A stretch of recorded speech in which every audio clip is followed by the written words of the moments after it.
Hello! Hello, friends and family. We just wanted to take a minute and give you guys an update on my health and kind of where we are and where we're going forward, I guess. Yep. So yesterday, Friday, I had my scan to see if basically to see if the chemo was working. As you know, our plan was that if the chemo was not working, if there was no improvement in the scan, if things had grown, then we would discontinue treatment. However, if it was working, then we would make a plan from there. And honestly, I'm not sure I allowed my heart to make a plan from there. And so yesterday I had my scan bright and early and then had to walk across the way to the cancer care center in order to have some blood work done. And literally within minutes of getting my blood work done, my doctor comes popping into the room. And so bundle of energy. She's always a bundle of energy. And so literally, like, I had been maybe 30 minutes out of my scan, and like her first words were, it's working, your tumors have shrunk. And so that was super exciting news. And they didn't have the measurements, but she said that both the radiologist and that she could also see that they were significantly smaller. So apparently what happened was it popped up on her computer that that I'd had the scan, and so she could look at it. And so she called the radiologist and was like, please tell me that what I think I'm seeing is accurate. And he said, yes, they have all shrunk.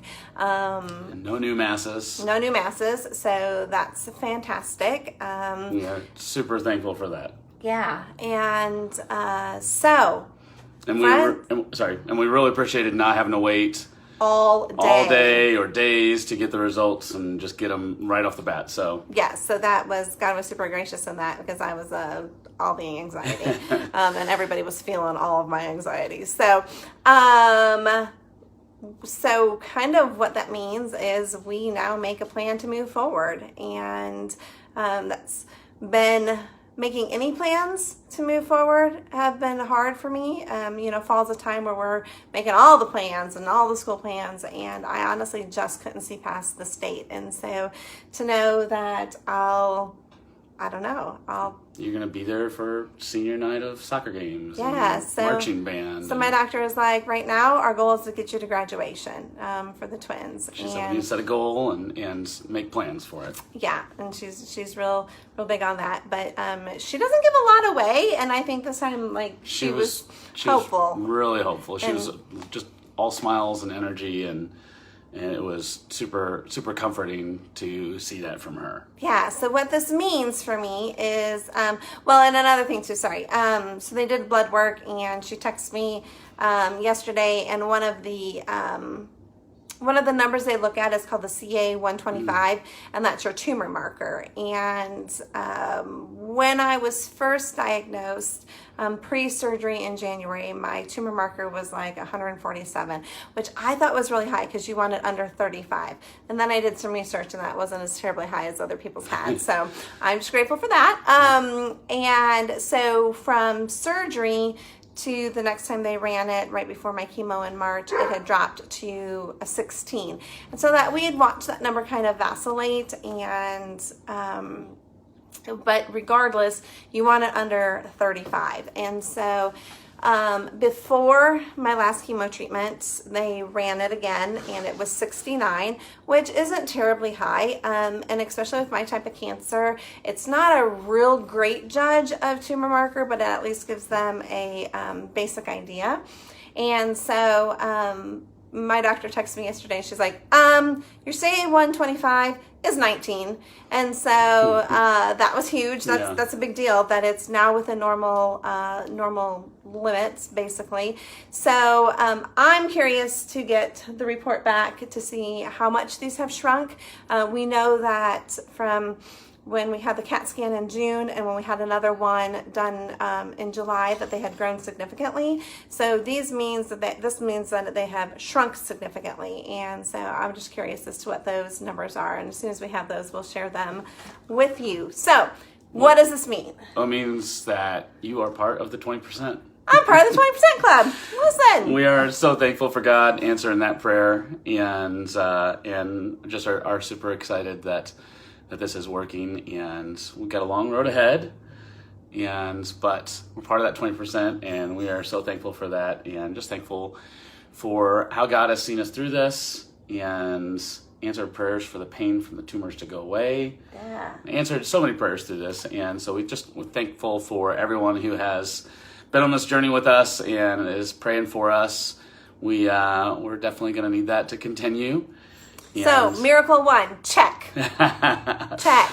We still need more. Still need more prayers. So what this means for me is that I will roll straight into chemo again. Sunday. I will be admitted tomorrow on Sunday and start chemo on Monday, and that'll go through Wednesday. And I'd like to say that I'm excited about that. I'm not. And so that's where a lot of this, like, everybody's like, yay, this is wonderful. And it is so wonderful. But then there's that part of my heart's like, there's still more chemo to come. So my doctor's plan is to do 6 total cycles. So I've already done 2. This will be number 3. And so she knows that I'm overwhelmed by this. So she's like, listen, we're going to do 2 cycles and then a scan, 2 cycles and a scan. So I can do the next 2 cycles and a scan. And after that, after the final one, so I have 4 more basically, and we will look at things. The hope is that the tumors have shrunk enough that they can be stabilized, and as long as there's no new growth and that the tumors don't continue to grow, we will look at hopefully a maintenance chemo. I wish that it were just a pill I could take every once in a while. Unfortunately, it's not going to be that way. It means that I will do an infusion once a month, possibly. And this is still my doctor didn't think we would get here, and so she's just throwing out possibilities. She's really going to look into some of that. But that seems to be the strongest possibility, and so and we didn't know if she'd have to just keep doing this chemo where she's getting hospitalized every 3 weeks. We didn't know if she'd have to keep doing that indefinitely, and the doctor said no, we can't keep you on that indefinitely. And so she's aiming for 6, could be more, could be less, but we're super relieved also not to have that be the case for the rest of Christie's life. Yeah, so that means I won't have to be in the hospital for 3 days every 3 weeks, because I think it's old after a while. And the one chemo that they're giving me has such a high toxicity that she can't continue to give it to me long term. And however, the second one that I get while I'm in the hospital can be done outpatient, and that's kind of what we're looking at. Chances are I may be bald the rest of my life. She does it well. Somebody told her yesterday, like, you should consider never going back. And she's like, well, that might just be how it ends up being.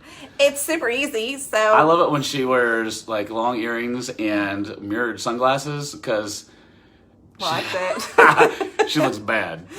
Watch it. So anyway, so that's kind of where we are. Yeah. What you guys can be praying for us is that. So one of the things is the severe nausea. I think sometimes I try to be totally transparent and let you guys know just how I am feeling.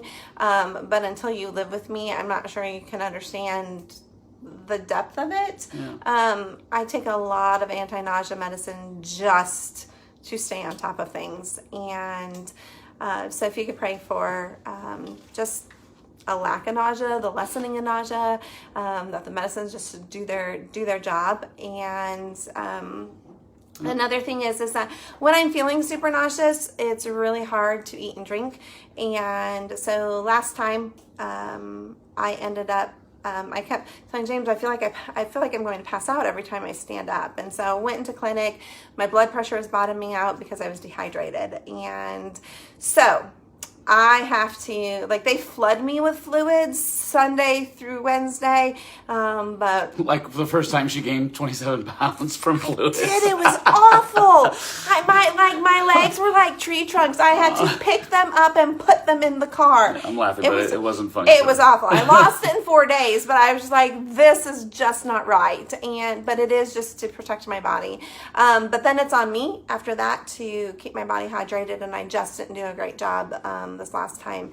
And so, but when you feel like, well, when you just don't feel great, putting anything into your mouth is really tough. And so I just have to remember to keep drinking.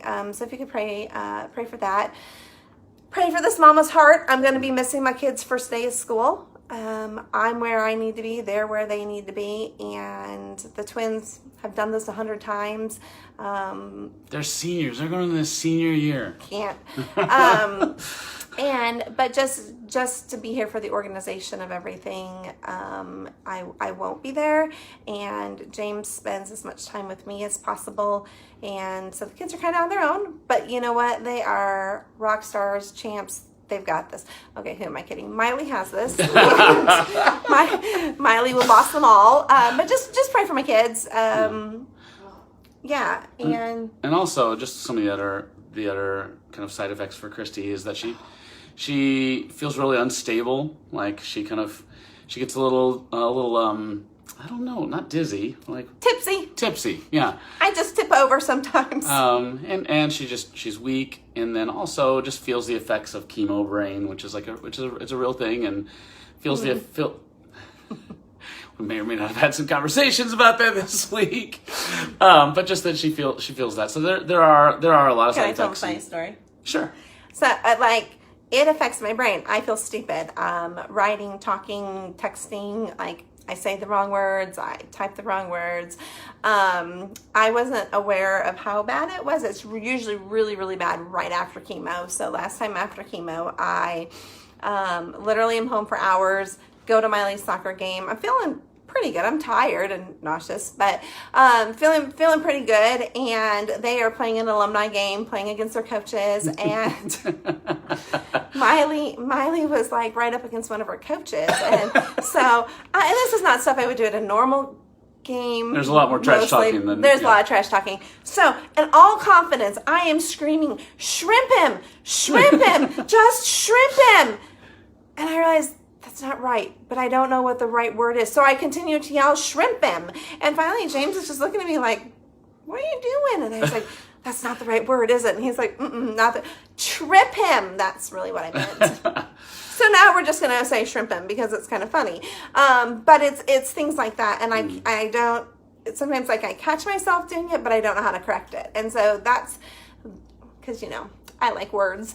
That's probably been the most frustrating thing for me. And so anyway, if you could just pray that those effects aren't long term, I can't be stupid forever. And because that's not stupid. It makes me feel stupid. So anyway, we are so usually her chemo cycle is 21 days, and usually the first 2 weeks are the toughest. The first week is kind of at the hospital half the week, and then the next week and a half is really tough. She really doesn't feel good. And then the last week, she feels a little bit more like herself. Not totally like herself, but a little bit more like herself. So just be praying for those things. Pray also for Miley. Miley has a doctor's appointment on Tuesday, and just kind of a follow-up, see how she's doing post-hospitalization. So praying for great things for her, that she's strong going into the school year. And we are super thankful that Miley got her driver's license this week. Praise Jesus, freedom for me. So super thankful for that. And anyway, just thankful for everybody. We got to end this up because I'm heading to a wedding today at Progressive Field. It's where the Indians play for those out-of-towners. So I'm super excited for that. It's going to be a long day, but it's super fun. All kinds of fun things that I'll share later. But anyway, we love you guys, and we thank you for everybody that's been standing with us. Yeah, we're super thankful for your prayers, for your words of encouragement, for just the way that you guys have surrounded our family. Super grateful for our family who are willing to drop anything. Super thankful to be a part of a church who has sacrificially walked through this with us, as well as just our friends that we call family. And but just the way you guys have loved us through this and prayed for us through this. We still need prayers. Miracle one down, check. Thank you, God. But there's still a long way to go and still a long fight to go. And we are grateful that you are willing to stand beside us in this. And for any of you guys watching, I'm getting to lead worship as part of our worship team tomorrow at church. And one of the songs I'm singing is a song that's really brought us through this season and really been big for us. It's called Yes, I Will. Really awesome song. And I'm also getting to sing a throwback song called Sweetly Broken. That was one of the ones that our kids, they say, Dad, can we sing At the Cross of You? But anyway, tomorrow morning's at 11 o'clock. And so if you're in Cleveland, we'd love to have you join us. Send us a text and we'll save you a seat. And it also be streaming online at cvconline.org. .org. So anyway, love to have you guys join us for that. I'm super excited, just the timing of this and that it was going to be there. It says, lift you up in the highest valleys. Basically, in the highs or the lows, we're gonna praise you, God. And I was thankful that this song was there either way. Like whatever the answer was, that was going to be our prayer, and are super thankful that we get to praise him on the mountaintop tomorrow as we are riding this good news. So thank you, everybody. Love you guys. Bye.